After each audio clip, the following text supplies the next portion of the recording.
Tip of the day: when you really, really love doing something, you should just do it just because you love doing it. Because when you think about all that it's gonna take to get done, whatever it is that you wanna do, you're gonna have to love it in order to get the process done. You're gonna have to love it in order to be able to overcome all the obstacles that need to be overcome. When you don't love what you're doing, you won't endure.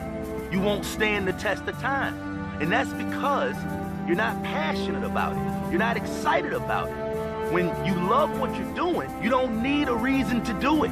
You just do it just because you love doing it. The thing is, as soon as you need a reason to do what you're doing, then you're not doing it because you love it. You're doing it because of something. You're doing it expecting a return. You're doing it under a certain condition.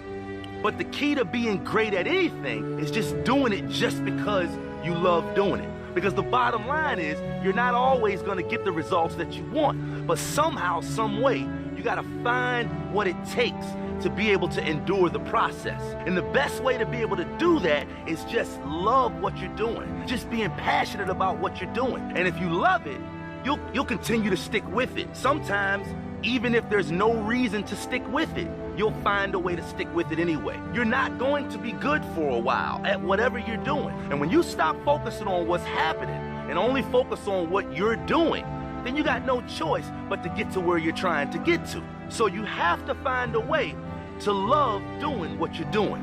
Or you have to find a way to only do what you love. Because when you want to do something, just because you love doing it, you can always expect, just because you love it, that if the outcome isn't what you want it to be, as you continue to endure the process, it will be.